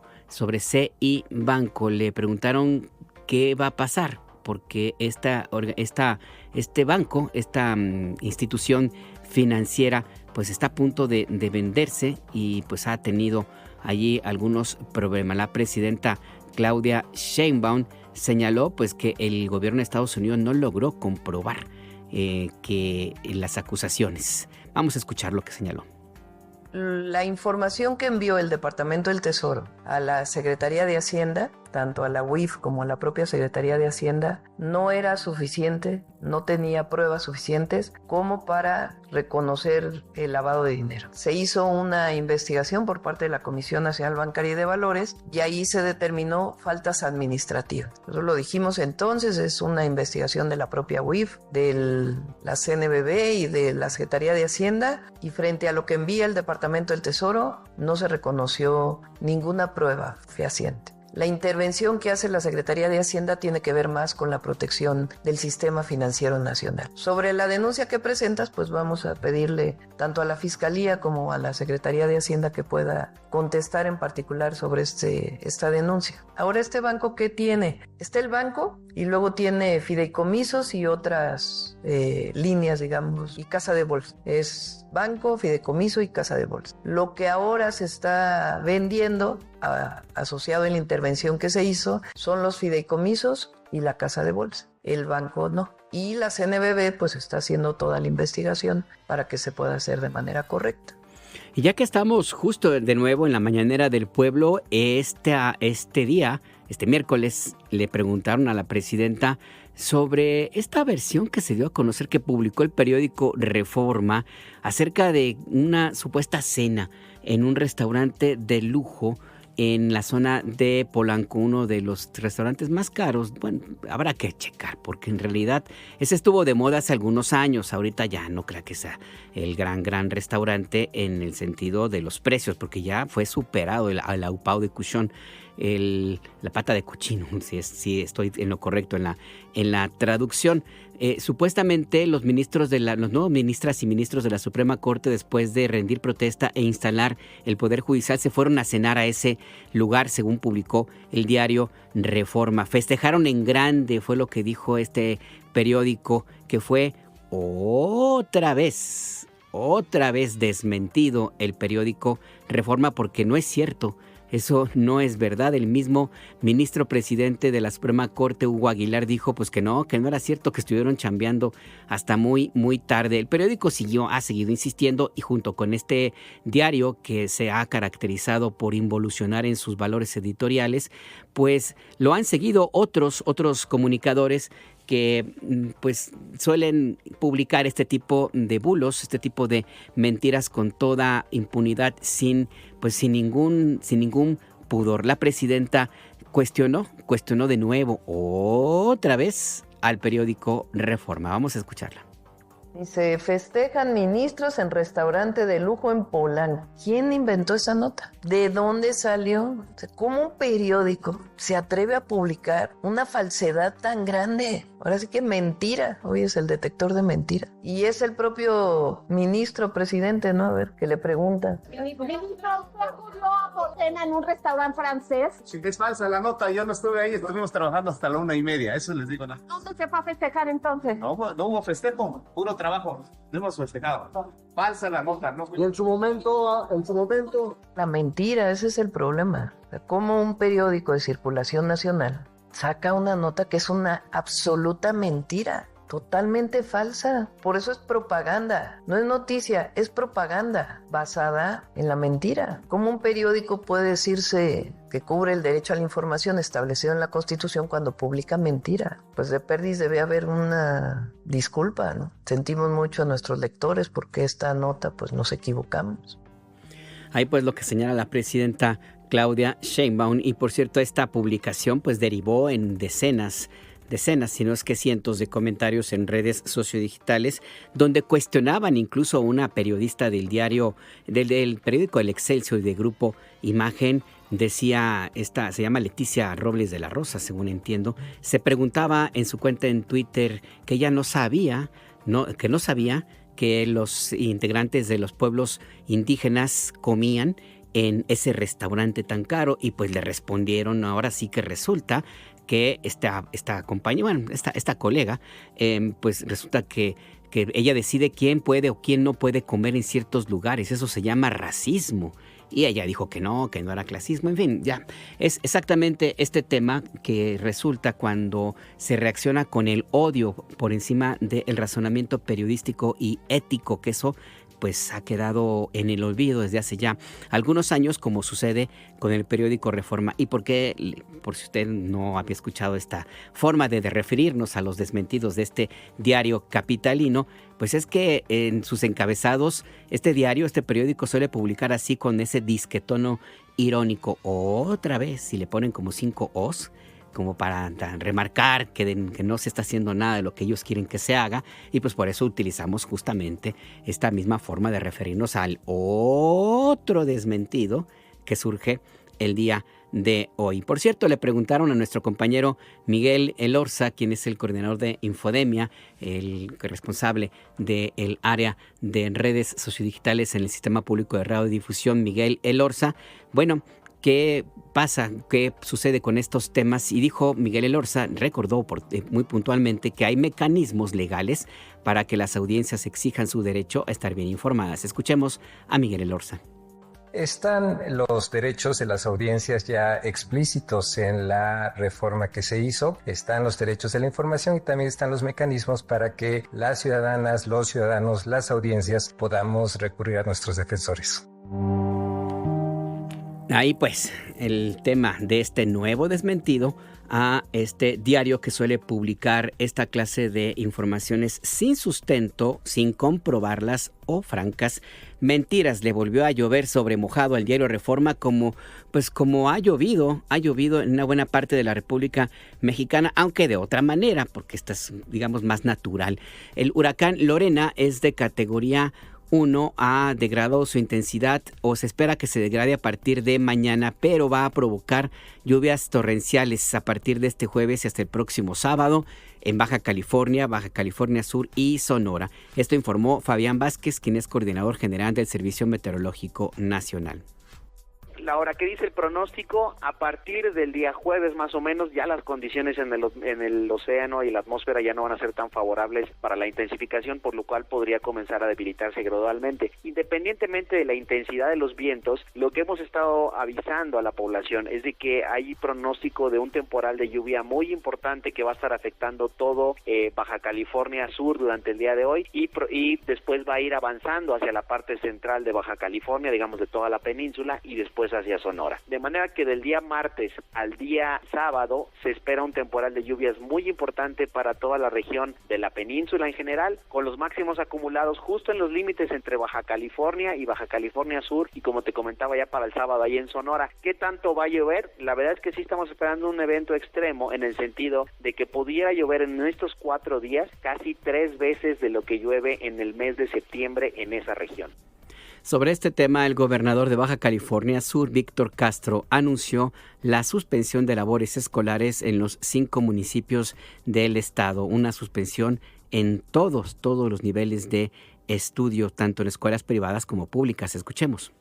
En Los Cabos ya suspendimos totalmente las actividades escolares y les propongo de una vez que aquí en La Paz se suspendan el día de hoy hasta nuevo aviso. En Comondú, Loreto y Mulegé no está lloviendo aún.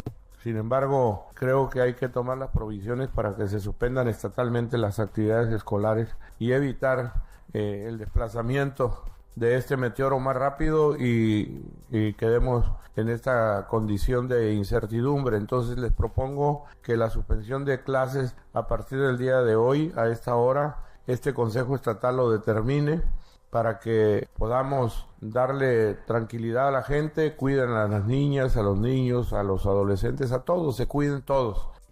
Mira, las imágenes de satélite que da a conocer el Servicio Meteorológico Nacional indican que las bandas nubosas de Lorena, pues a pesar de que se es huracán categoría 1, cubren toda la península, prácticamente toda la península de Baja California, al menos todo Baja California Sur. Solamente en Los Cabos, según la información que se ha dado a conocer hace unos segunditos, las lluvias fueron de 200 mililitros, 200 litros por metro cuadrado, que provocaron verdaderos ríos en las calles de ese centro turístico, uno de los más importantes de nuestro país. Los vientos son de 120 kilómetros por hora y se prevé que siga su curso el ojo de este huracán a paralelo a la costa de la península de Baja California y Baja California Sur, por el Océano Pacífico, y que a partir de entre mañana y el viernes se dé la vuelta y entre toque tierra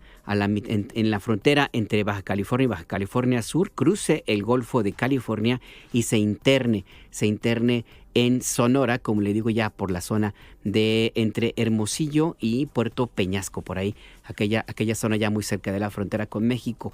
Los pronósticos pues indican una cantidad de agua muy, muy importante, por lo cual pues ya se han habilitado los refugios temporales en los municipios de Los Cabos, y el gobernador también ha decretado, el gobernador de Baja California Sur, Víctor Castro, ha decretado alerta en los 5 municipios del estado. Se suspenden prácticamente todas las actividades. Vamos a oír. Coordinándonos los 3 niveles de gobierno, las cosas tienen que salir mucho mejor. ¿Sí? Son cuestiones inesperadas, no sabemos si va el meteoro realmente por dónde nos va a pegar, pero por eso los 5 municipios, el estado completo debe de estar prevenido, no confiarnos ni un minuto porque la movilidad del meteoro, ustedes conocen, la historia de estos nos ha dado malas pasadas, empiezan con categoría 2 y terminan asestándonos un golpe con categoría 3, 4, y vean lo que pasó desafortunadamente en el estado de Guerrero, nuestro hermano estado de Guerrero, en Acapulco, estaban todos esperando un huracán de categoría 2, 3 y que alcanzó la máxima categoría. Tomemos precauciones extremas, no importa que exageremos, por eso es que toda la población esté atenta a las recomendaciones básicas de lo que acaba de comentar Edith, antes, durante y después del meteoro.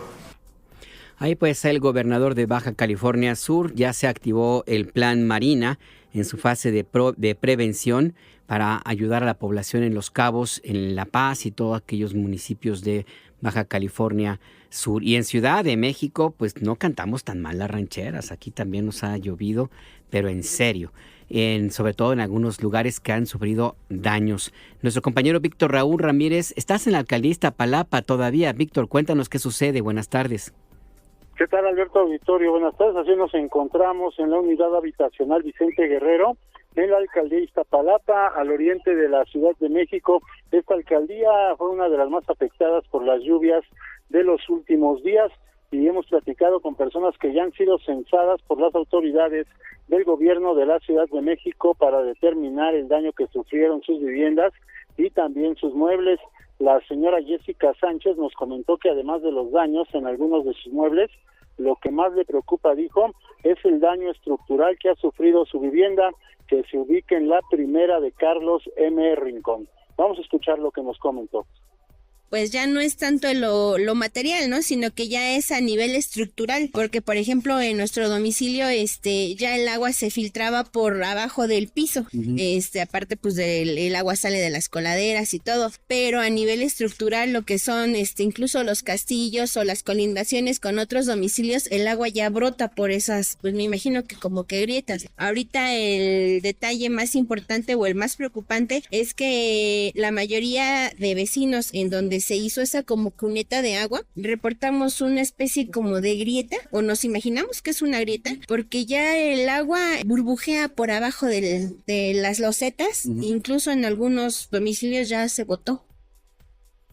Y bueno, por su parte, la señora Laura nos comentó que las autoridades del gobierno de la Ciudad de México le comentaron que no le ayudarán para recuperar sus muebles afectados, como son una sala y un colchón, y agregó que también lo que verdaderamente le importa es que arreglen el drenaje para que ya no se inunde esta zona cada temporada de lluvias. Vamos a escuchar. Pues mis muebles, mis paredes se empezaron a salir primero de ahí el agua, empezó a salir ahí el agua, no sé si quiero que un estudio de subsuelo. Sí. Entonces ya los daños son estructurales. Ajá, igual de, una sala, un colchón, pues no, siempre nos dicen lo mismo, que no nos pueden ayudar y pues no sé. Entonces los censos no sirven en realidad. Sirven, aparte pues es que mira, ¿para qué vienen a censar cada 3 meses, cada medio año? Si lo que queremos es que no se inunde. Ajá, que resuelvan de raíz. No me interesa que me dé nada, la verdad, yo lo que quiero es no estar sufriendo por las inundaciones, la preocupación, porque pues sí te preocupa, así que es antes nos inundábamos una vez, luego 2 veces al año, y ahora ya llevan como 4 o 5 veces que nos inundamos en este año. Director General de Gobierno de la alcaldía Iztapalapa, Israel Mucio, informó que visitaría la unidad habitacional Vicente Guerrero a las 2 de la tarde de hoy para atender a las familias afectadas por las lluvias. Aún no ha llegado, entonces estamos en espera de que arribe el funcionario. Muchas gracias por tu reporte, Víctor Raúl Ramírez. Hasta luego. Hasta luego, que tengas una buena tarde. Mire, la jefa de gobierno de Ciudad de México, Clara Brugada, informó que la lluvia de este martes, pues sí, dejó 600 viviendas afectadas en al menos 5 alcaldías. Dijo que la lluvia de ayer superó 40% la precipitación registrada el 10 de agosto, que ya había marcado un récord. Escuchemos. A cabo el censo. Hoy tenemos reportadas 602 viviendas afectadas en las distintas alcaldías. Ya más tarde se va a actualizar cuántas viviendas fueron afectadas que tenemos que apoyar porque entró el agua a las viviendas. Entonces vamos a apoyar a todas las personas que salieron afectadas con esta lluvia que el día de ayer durante 24 horas afectó en la alerta púrpura, y efectivamente son alcaldías como Gustavo Amadero, Venustiano Carranza, Iztacalco, Iztapalapa y Coyoacán. Vamos a conversar esta tarde en El Acento, tu punto de referencia, con Mardonio Carballo, escritor, poeta, periodista y un gran creador. ¿Cómo estás, Mardonio Carballo? Buenas tardes, te saluda Alberto Nájar. Mardonio, ¿nos escuchas? Uy, tenemos problemas en la comunicación con Mardonio Carballo. ¿Por qué queremos conversar con nuestro compañero? Bueno, porque ha sido designado como nuevo director de lo que era el canal del Poder Judicial, que ahora se llama Plural TV, se llamaba Justicia TV, y hay un proyecto importante de llevar la pluralidad también a la señal televisiva de la Suprema Corte de Justicia de la Nación y el Poder Judicial en conjunto en esta nueva época que ha iniciado apenas el 1 de septiembre y que es un símbolo más, una consecuencia más, un reflejo también de esta apertura de las puertas de las instalaciones del edificio histórico de la Suprema Corte de Justicia de la Nación, cuyo significado es que todo el pueblo pueda entrar, todas las personas que así lo deseen tengan un espacio allí dentro de la Suprema Corte y del Poder Judicial. A ver si ya te recuperamos, Mardonio. Buenas tardes. Buenas tardes, Alberto. ¿Cómo estás? Aquí estoy. Ah, qué bueno. Oye, muchas felicidades por tu nombramiento. ¿De qué se trata ahora? ¿Qué es lo que sigue en adelante? ¿Cuál es el proyecto? Yo hablaba de la pluralidad, de que esta decisión de tener una apertura mayor en la señal televisiva de lo que era Justicia TV, ahora Plural TV, es como un espejo, un paso más de abrir la puerta del Poder Judicial al pueblo. Cuéntanos, Mardonio. Claro que sí, Alberto. Te mando primero un abrazo, a tu público también. Como bien dices, me parece que se marca pues una ampliación, digamos, de la cobertura que puede hacer o que debería hacer un canal público, porque no olvidemos que a pesar de ser el canal de la Suprema Corte de Justicia de la Nación o del Poder Judicial de la Federación, es un canal público, y como canal público pues merece la pena que en esa pantalla el mexicano promedio se vea representado. Vamos a trabajar 3 ejes en esta primera etapa. Bueno, para empezar, como ya bien dices, cambia de Justicia TV a Plural TV, un poco para dar cuenta de lo que el ministro Hugo Aguilar Ortiz ha llamado el pluralismo jurídico de nuestro país. Y nosotros en Sintonía vamos a abrir el espacio para hacer de ese espacio un espacio plural, donde los distintos rostros del México profundo, como ya se dice, o de ese México que ha sido subyugado, vilipendiado y sobre todo dejado fuera de las señales de los medios de comunicación, me parece un gran paso o un paso importante para el reconocimiento de los distintos integrantes de un país como México. Ese, digamos, sería, no es que se reduzca, digamos, el contacto de la Suprema Corte con la gente, sino que se amplía a aquellos otros y otras que no habían sido escuchados, ¿no? Esa es, digamos, nuestra primera misión. La segunda, me parece, Alberto, que es muy importante y que a mí siempre me ha costado mucho trabajo entender cómo la jerga de los distintos ámbitos especializados no se comunica con la sociedad. Entonces, vamos a trabajar en lo que yo llamo una pedagogía jurídica, porque la gente, entre otras cosas, me parece que no confía en el sistema de justicia porque, entre otras cosas, digo, valga la pena decirlo, ¿no? La justicia ha estado alejada del mexicano promedio porque esta justicia en México, lastimosamente hasta ahora, pues ha estado o se ha beneficiado aquel que lo pueda pagar, digamos, ¿no? Entonces, ahora lo que me parece fundamental es poder acercarnos a la gente y que a través de una comunicación mucho más llana pueda sentirse partícipe y también pueda encontrar las posibilidades de eco de sus esperanzas puestas en esta Suprema Corte de Justicia de la Nación a través de un un vocabulario, una comunicación mucho más sencilla. La otra, Alberto querido, es que vamos a trabajar mucho en relación a los derechos humanos, ¿no? ¿Cuáles casos han sentado precedentes importantes para que Se nos volvió a cortar la comunicación con Mardonio Carballo, quien se encuentra en la calle, como acabamos de escuchar. Sí, ha sido un poco complicado. De hecho, teníamos la entrevista hace un ratito, pero nos pidió unos minutos justo para tratar de encontrar una mejor ubicación. Vamos a ver si lo recuperamos. Ya te tenemos en la línea, nos contabas, Mardonio.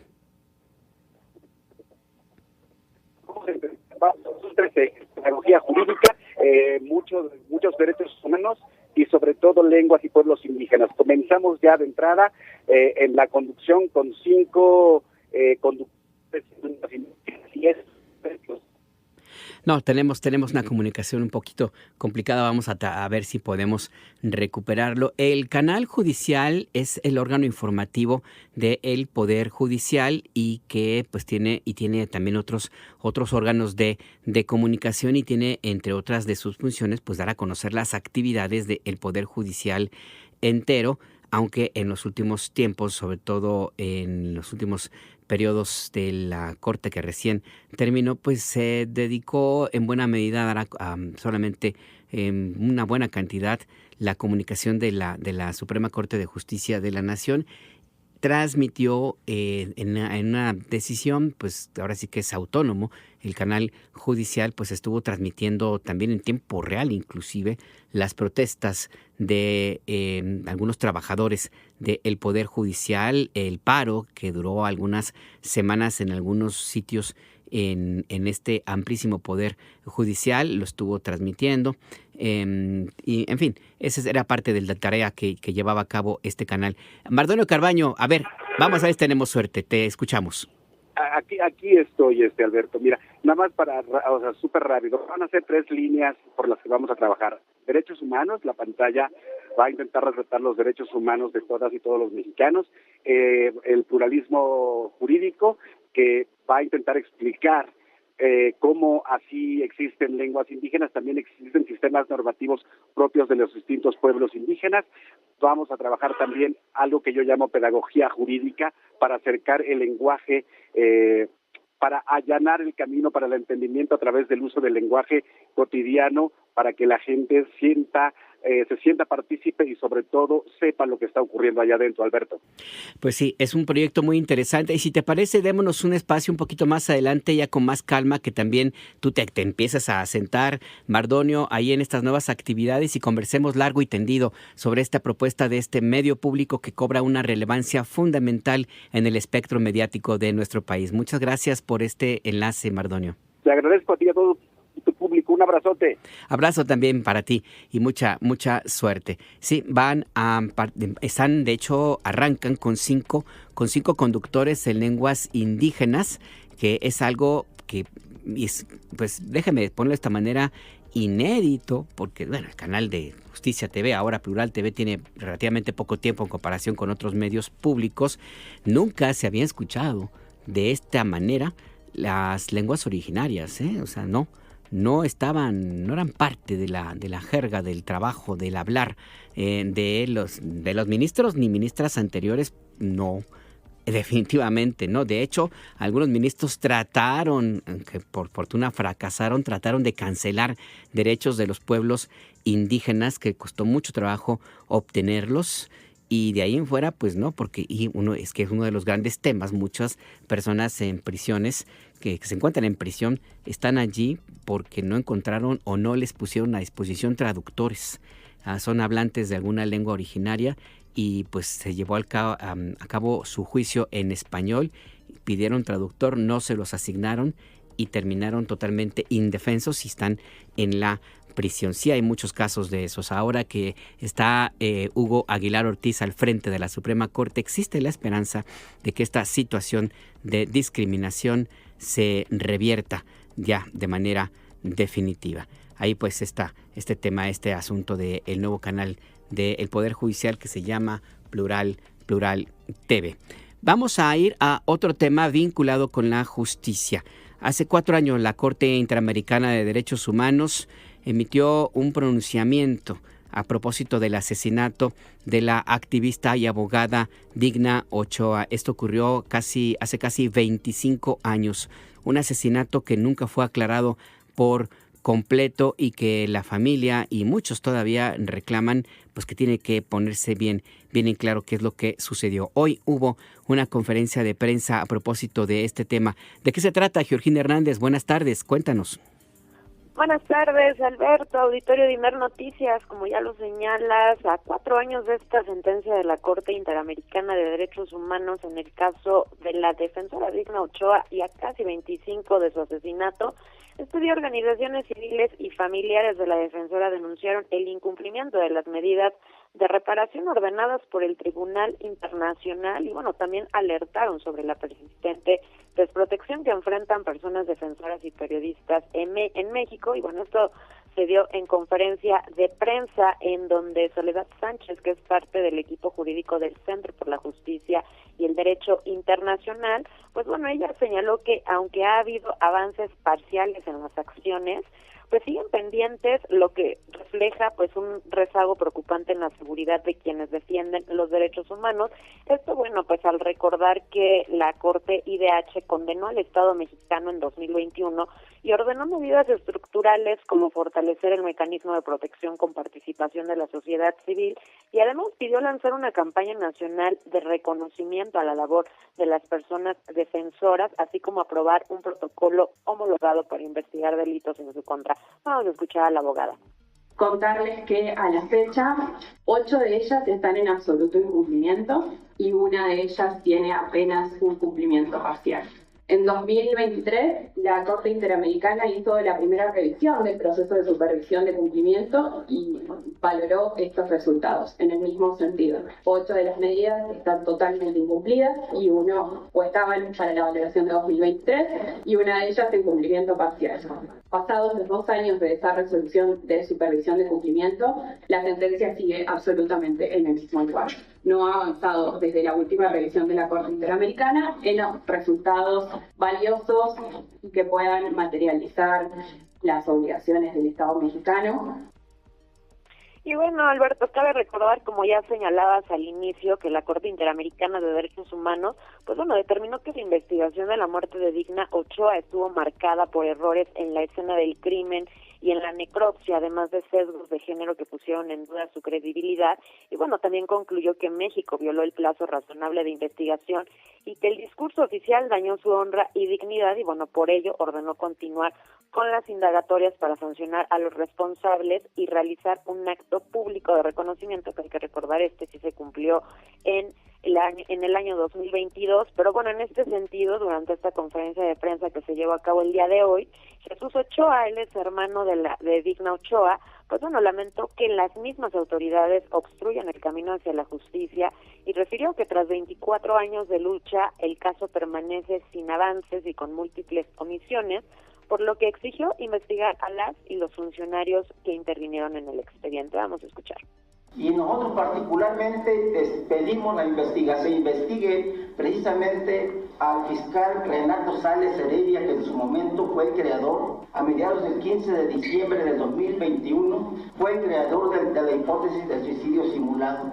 Posteriormente también se investigue a la licenciada Margarita Guerra Tejada y posteriormente también se investigue a José Antonio Pérez Bravo. También se investigue a Bernardo Batis Vázquez. También se investigue a Miguel Ángel Mancera Espinosa, porque ellos fueron los responsables de la investigación en su momento. Entonces, es lo que la familia Ochoa está pidiendo. No pedimos otra cosa más que justicia. Y por su parte, Saulo Loya, él es integrante de Espacio OSC, advirtió que la violencia contra defensoras y periodistas se mantiene crítica. Esto al señalar que entre 2016 y 2025 ya se documentaron 364 víctimas de agresiones, incluidas 177 personas defensoras y 88 periodistas asesinados, además de desapariciones intentos de homicidio, amenazas y desplazamientos forzados. Y bueno, ante este panorama, las organizaciones y familiares de Digna Ochoa urgieron al Estado mexicano a cumplir de manera plena y sin dilación esta sentencia de la Corte Interamericana, asimismo a fortalecer el mecanismo de protección con recursos suficientes y reglas claras de incorporación, y además de rescatar la voluntad política de la Fiscalía General de la República para garantizar investigaciones efectivas. Esa es la información que te tengo, Alberto. Muchas gracias, Georgina Hernández. Buenas tardes. Buena tarde también para ti. Sí, ya casi 25 años de este asesinato que fue muy, muy polémico. Me tocó investigar todo este caso. De hecho, yo conocía a Digna Ochoa. Días antes de su asesinato habíamos tenido varias conversaciones para varios reportajes, y después de su asesinato pues fui al último lugar que ella visitó. Pues básicamente es la misma semana donde murió. Su cuerpo fue encontrado un viernes. No, creo que el asesinato fue un viernes y lo encontraron el sábado. Ella había estado en Filo Mayor, en la montaña de Guerrero, hablando con activistas que eran ecologistas y que habían sido pues sujetos de violaciones y abusos de derechos humanos. No quedó claro cuál fue por qué se cometió este crimen, y como mencionaba nuestra compañera Georgina Hernández, sí se diseñó toda una estrategia del famoso suicidio simulado. De hecho, me tocó conversar con varios de esos personajes que ahora son señalados, y bueno, hasta estudiaron, consultaron libros, tesis sobre lo que implicaba en la psicología de las personas que decidían fingir un suicidio o que tomaban esta decisión para agregarlo a las pesquisas sobre el asesinato de Digna Ochoa. En Filo Mayor, las personas con las que habló Digna Ochoa nos contaron de qué se trataba este asunto que estaba investigando. Tenía que ver la colusión de autoridades locales y federales de ese entonces. Hablamos del gobierno de Vicente Fox Quesada con grupos locales de tráfico de drogas y otro tipo de delincuencia organizada vinculado con el cártel de Tijuana, que estaba ya en confrontación con el cártel de Sinaloa. Parte de las historias alrededor de casos como el que ahora le presentamos. Vamos a ir a otro tema ya en los minutos que nos quedan. Aprovechemos el tiempo porque no vamos a quitar la mirada sobre el genocidio que Israel comete en Gaza, porque Israel no solamente asesina niños, también los mutila. Y sabe que los israelíes, los judíos, lo festejan. Escuchemos a Luis Camarillo.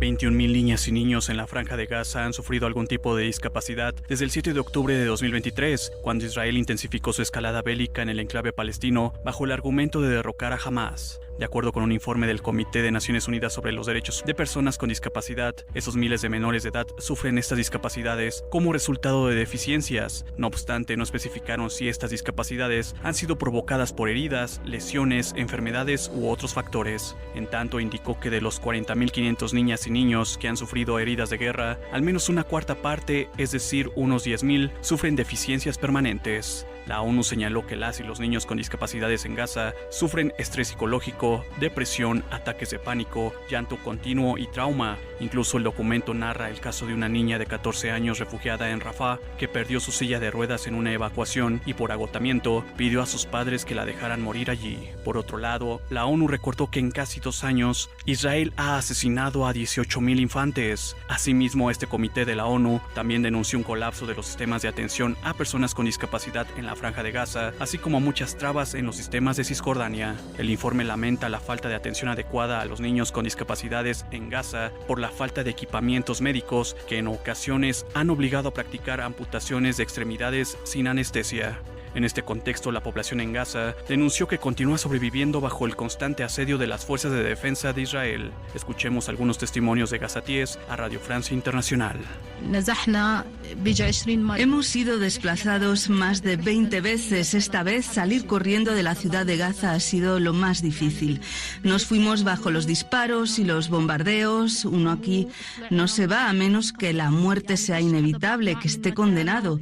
Y esta vez vimos la muerte frente a nuestros ojos y los de nuestros hijos. Teníamos a los drones sobre la cabeza. Nos dieron la orden de irnos y los soldados seguían disparando. Mataron a algunos vecinos. Ellos quieren que toda la gente se vaya de la ciudad de Gaza. Les supliqué, Dios es testigo, paren las masacres, paren esto. ¿Cuál es el objetivo real? No entendemos. Nosotros somos todos civiles. Barrio por barrio uno va preguntándose dónde puede dormir porque todo está en la mira. Ya no sabemos a dónde ir, tal vez hacia el sur.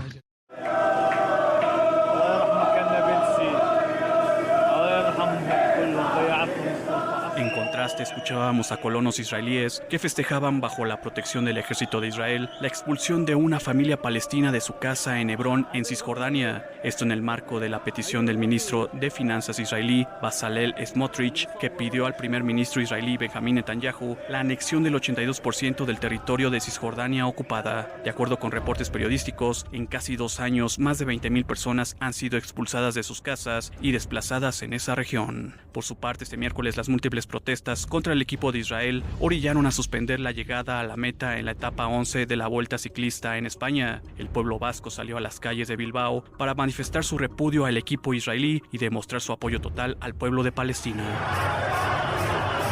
Para preservar la seguridad de todos, de los espectadores y de los ciclistas, se ha decidido poner el punto final a la etapa a 3 kilómetros para el final. Para IMER Noticias, Luis Camarillo Carvajal. Esta es la realidad que sucede en Medio Oriente. Este es el genocidio que comete Israel hasta ahora de manera impune y que en IMER Noticias y en otros los medios públicos del Estado mexicano no lo vamos a dejar pasar. Todos los días pondremos la mirada en esta barbarie, en este acto inhumano que se comete en contra de miles de niñas, niños, mujeres y hombres palestinos. Ya nos vamos. Gracias por acompañarnos. Les recuerdo que a las 6 de la tarde lo espera Gustavo Ramírez con SPR Informa, tu punto de referencia. Y mañana a las 7, Entre Líneas, tu punto de referencia con Adriana Estela Flores. Usted puede tener toda la información completa en nuestra página en YouTube, IMER Noticias, así como en nuestra página en internet, noticias.imer.mx. Hasta mañana. Volver a los 17, después de vivir un siglo, es como descifrar signos, sin ser sabio competente, volver a ser de repente, tan frágil como un segundo. IMER Noticias presentó El Acento, con Alberto Nájar. Tu punto de referencia. Las opiniones aquí expresadas son responsabilidad de sus autores y no representan la posición editorial de IMER Noticias.